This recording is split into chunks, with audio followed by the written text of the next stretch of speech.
시편 130편 앉아시켜도록 하겠습니다. 여호와여, 내가 깊은 곳에서 주께 부르짖었나이다. 주여, 내 소리를 들으시며 나의 부르짖는 소리에 귀를 기울이소서. 여호와여, 주께서 죄악을 지켜보실진데 주여, 누가 서리이까? 그러나 사유하심이 주께 있음은 주를 경외하게 하심이니이다.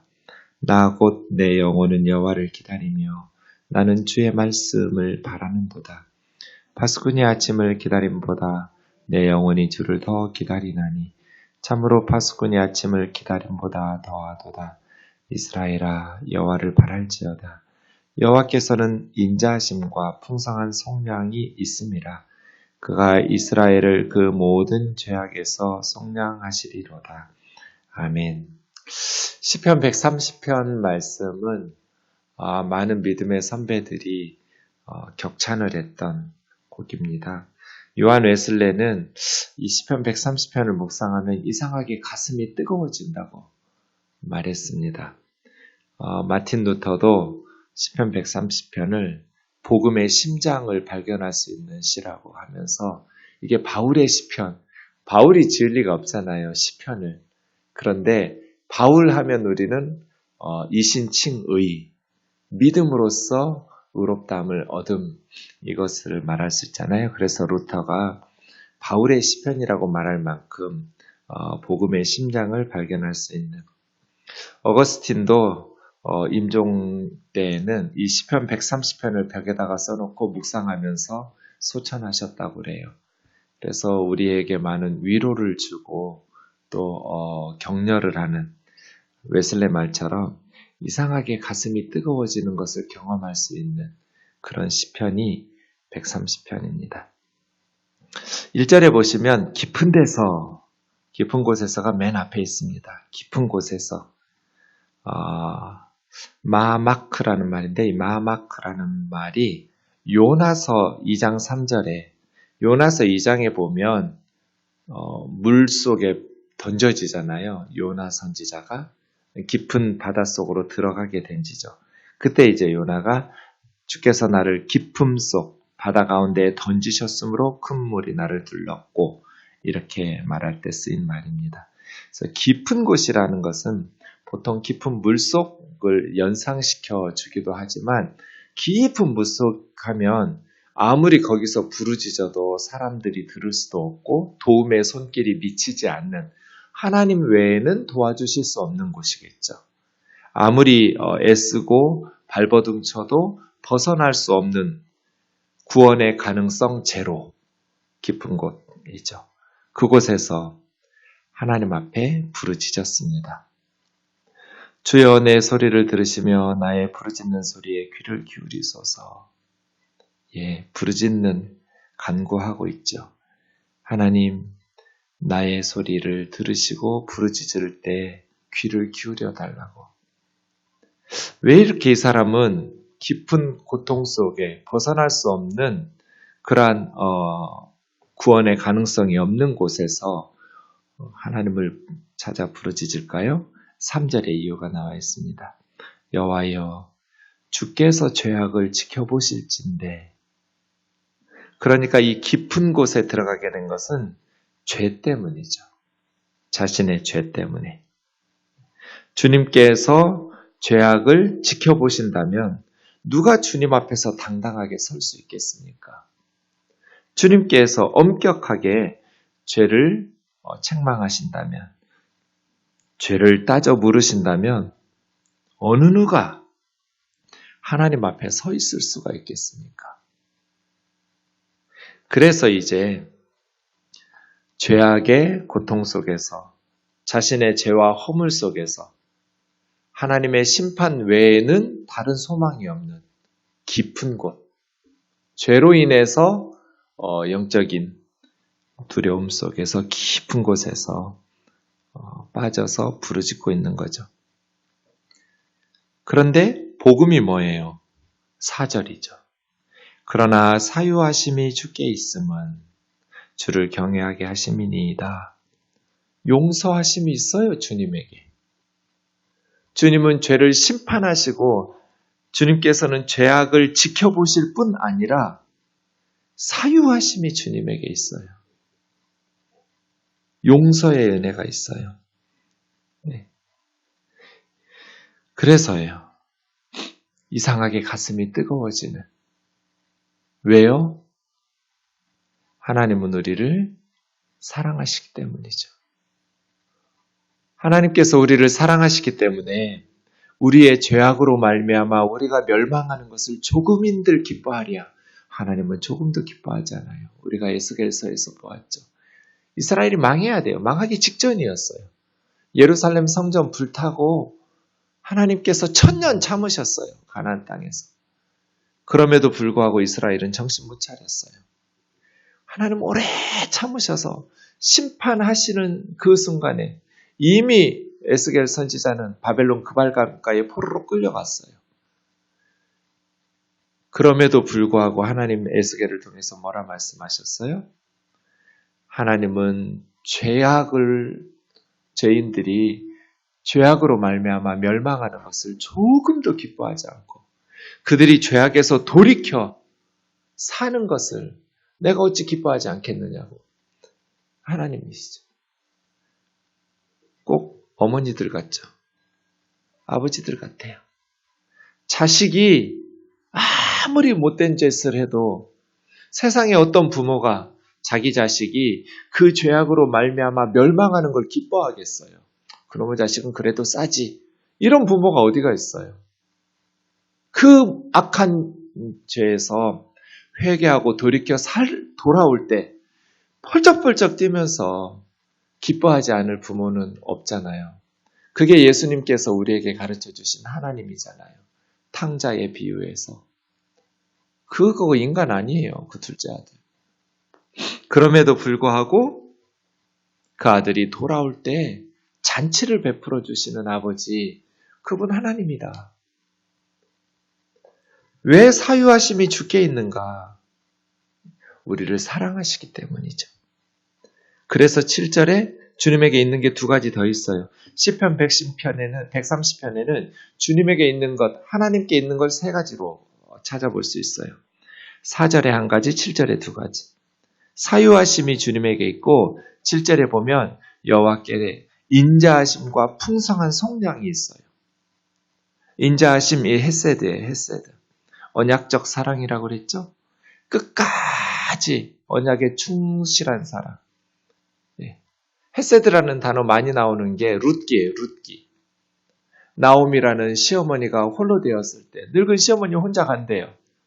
그때 며느리 젊은 룻 모함 여인이었지만 헤세드를 지켜요. 끝까지 시어머니를 따르죠. 끝까지 시어머니에게 며느리의 역할을 감당하는 이런 걸 헤세드라고 그래요. 언약적 사랑, everlasting love, 끝까지 가는 사랑. 하나님의 사랑, 헤세드예요. 헤세드. 끝까지 사랑하시는 그 인자하심이 하나님에게 있고 풍성한 속량, 찔끔찔끔 주시지 않아요. 이 속량이라는 것은 8절에서도 나와 있지만 파다르 7절에서는 동사형으로 쓰였고 8절에서는 명사형으로 쓰였고 8절에서는 동사형으로 쓰였을 뿐. 똑같은 단어예요. 파다라는 말은 속량이 뭐예요? 값을 치르고 자유케 하는 것. 속량이죠. 속하다라는 단어가 그 파다예요. 속하다라는 건 어디에 소속됐다는 뜻이 아니라 값을 지불하고 해방시켜주는 것. 그래서 노예를 값을 지불하고 풀어서 양민이 되도록, 자유인이 되도록 하는 게 속량이에요. 속량. 하나님에게 뭐가 있어요? 풍성한 속량이 있어요. 하나님께서 4절에 사유하심이 있도록 그것은 7절에 헤세드 때문인데 그 헤세드로 사유하심이 가능하기 위해서는 값을 지불해야 돼요. 하나님에게. 우리는 알죠. 그 값은 예수 그리스도의 십자가라는 것을. 하나님께서 우리의 죄 때문에 그의 아들을 십자가에 내어주시고 값을 지불하고 없던 걸로 하고 천국에 오자. 이게 아니에요. 하나님 얘기 안 되시는 분이에요. 공의로우셔서. 값을 지불하고 우리를 사서 죄와 사망으로부터 우리를 건져내셔서 속량이죠. 풍성한 속량이에요. 어느 누구도 배제되지 않아요. 예수님이 용서할 수 없을 만큼 십자가의 피로 죄를 씻을 수 없을 만큼 큰 죄가 없어요. 그러니 풍성한 속량이에요. 어느 누구라도 예수 그리스도를 믿고 예수 그리스도에게로 돌아와서 회개하고 복음을 믿으면 구원을 받아요. 죄사함을 받죠. 이 세 가지가 연결되어 있어요. 그래서 절망 속에서 부르짖어요. 죄악의 깊은 곳에서 하나님 앞에 부르짖어요. 네. 성도들 앞에서는 착한 척하고 거룩한 척하죠. 그래야 목회할 수 있어요. 그런데 저의 실체를 안다면 여러분은 정말 실망하고 세상으로 다 떠나갈 거예요. 얼마나 위선적인지, 얼마나 정직하지 못한지, 얼마나 이기적인지. 정말 부끄러울 때가 많아요. 전 목회하는 게 너무 행복해요. 교회가 너무 좋아.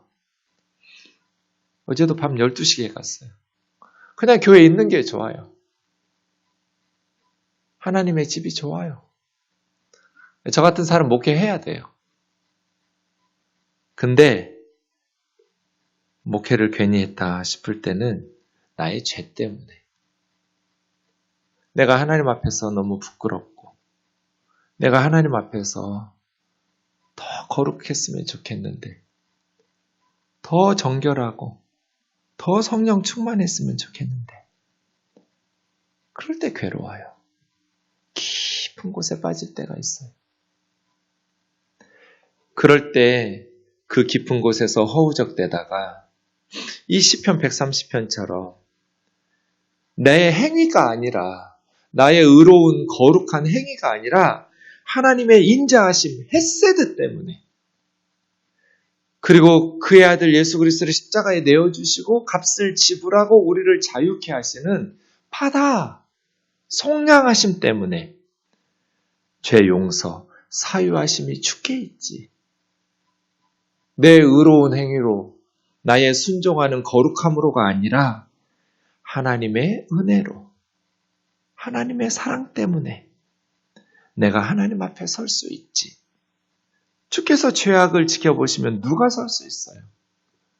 그런데 그 하나님의 놀라우신 사랑과 하나님의 풍성하신 속량과 그 사유하심이 주께 있음을 고백하면서 주님 앞에 나아가는 것이죠. 4절 하반절 중요해요. 사유하심이 주께 있음은 주님께서 왜 우리를 용서해 주세요? 주를 경외하게 하시느니이다. 어리석은 사람들은 주님이 용서해 주시면 죄를 가볍게 여겨요. 회개하면 되는데 용서해 주실 거야. 이건 아직 철이 없는 거예요. 용서해 주시니까 두려워서 왜 그럴 때 있잖아요. 차라리 그냥 회초리로 몇 대 때려주셨으면 좋겠는데 그냥 용서해 주니까 더 부담스러워. 차라리 몇 대 맞고 나면 더 속이 후련할 것 같은데 때리지도 않으시니까 더 괴로워. 하나님 그러실 때 있잖아요. 세상 사람들은 인과응보죠. 그런데 기독교는 은혜잖아요. 은혜. 그러니까 이제는 죄를 가볍게 여기고 그건 아직 철이 없는 거예요. 하나님께서 우리의 죄를 용서하시는 이유는 하나님을 경외하면서 살라고. 하나님을 두려워하면서 살도록 용서하시기 때문에 함부로 죄짓지 못하고 더 하나님 앞에서 두렵고 떨림으로 하나님을 경외하면서 살아가는 것이 정상이죠.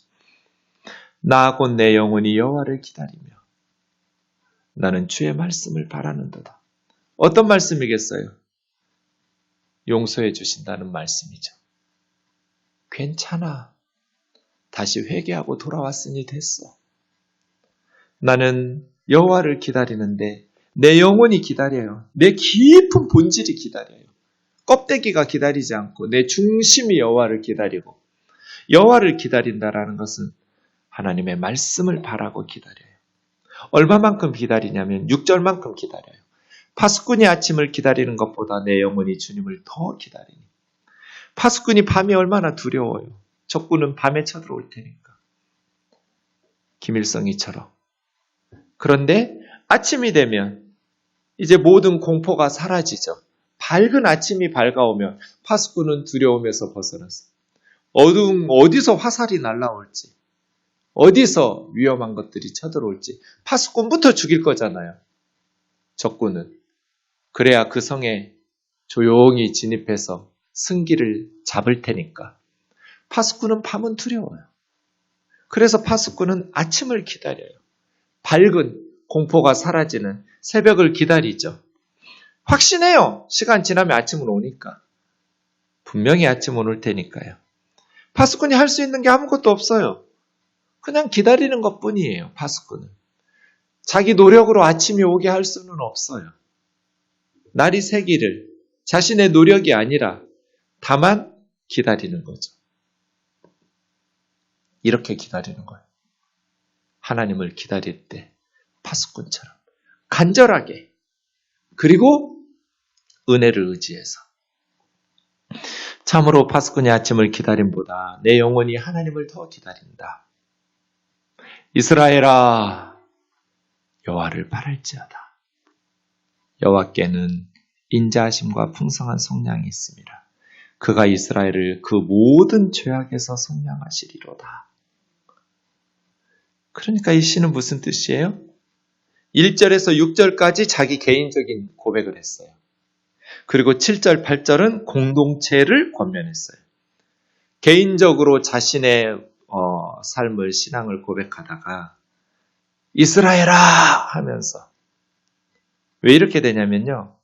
1절에서 6절은 여호와여 하고 시작했거든요. 1절에서. 하나님 앞에 서면 우리는 1절에서 6절이에요. 그런데 이스라엘아! 영적인 리더거든요, 이 사람은. 하나님 앞에서 자신의 죄악을 고백하다가 돌아서서 이스라엘을 향해서 외치는 거죠. 그 이스라엘에게 무슨 얘기하는 거예요? 너희도 나처럼 여호와를 바랄지어다. 그렇게 하는 거예요. 자기는 의로운 척, 거룩한 척 하면서 설교하는 게 아니고 죄인이 죄인에게 설교하는 거예요. 의인이 죄인에게 설교하는 게 아니에요. 마치 자기는 경건한 것처럼, 거룩한 것처럼 그렇게 성도들을 꾸짖고 다른 사람을 정죄하는 것은 영적인 리더가 아니에요. 우리가 볼 때는 사도 바울 흠이 없는데 바울은 뭐라 그래요? 죄인 중에 괴수라고. 내가 주님 앞에 버림받을까 봐. 그래서 이 사람은 고통의 사람이었어요. 깊은 곳에서 부르짖는 사람. 그러나 자기의 의와 자기의 신앙과 자기의 열심, 하나님을 위한 업적을 드러내세우는 것이 아니라 그냥 기다려요. 고통 속에서 하나님의 은총을 기다리고 이스라엘 백성들을 향해서 너희도 그렇게 하라고. 이 말씀을 하나님께서 들으시고 우리에게 하나님의 말씀으로 주셨어요. 하나님도 우리에게 너희도 이렇게 기도하라는 거죠. 너희도 이렇게 기도하라는 거예요. 여호와를 바랄지어다. 너희 소망을 하나님께 두란 뜻이에요. Put your hope to God. 너의 소망을 하나님께.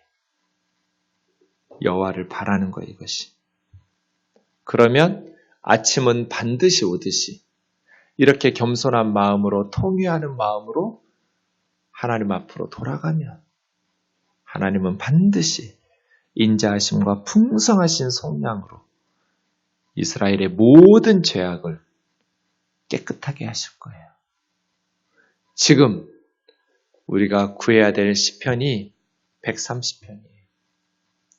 교회가 바로 서야 나라가 바로 되죠. 교회가 썩었는데 어떻게 나라가 제대로 되겠어요? 어떻게 애들이 맑은 정신으로 살아가겠어요? 진리를 선포하고 세상의 소금이 되고 빛이 돼야 될 교회가 타락했는데 어떻게 우리 사회가 바르게 될 수 있겠어요? 불가능해요. 그래서 이스라엘의 모든 죄악에서 속량받으려면 하나님 앞으로 회개하면서 이렇게 돌아가야 돼요. 깊은 곳에서 하나님 앞에 부르짖어야 돼요. 우리가 잘 살게 되니까 짐승으로 변했어요. 인간 아니에요. 돈에 미치고 쾌락에 미치고 하나님 떠나고 멀리하고 기도 게을리하고 선교 게을리하고 교회를 가지고 장사하고 자식에게 세습하고 돈에 목회자들이 타락하고 그렇게 목회자들이 타락하니까 교회가 세속화되고 교회가 세속화되니까 젊은이들이 떠나고 주일학교는 사라지고 뭐 예수 믿으면 교회 가면 박해받아서 우리가 그런 나라가 아니잖아요. 예수 믿는다고 어떤 불이익도 없어요. 그럼에도 불구하고 한국 교회가 이렇게 내리막길을 걷는 이유는 세속화. 교회가 세상하고 뭐가 달라요 지금. 그래서 130편을 부르짖어야 돼요. 하나님 앞에서 부르짖어. 웨슬레가 말한 것처럼 가슴이 뜨거워져야 돼요. 하나님의 사유하심 때문에 하나님을 경외하도록 참된 크리스찬들, 참된 신앙을 우리가 회복해야 돼요. 그래서 죄의 수렁에서 벗어나야 돼요. 기도하겠습니다. 사랑하는 하나님 아버지, 자신의 체험을 통해서 공동체를 권면하고 이스라엘아 여호와를 바랄지어다.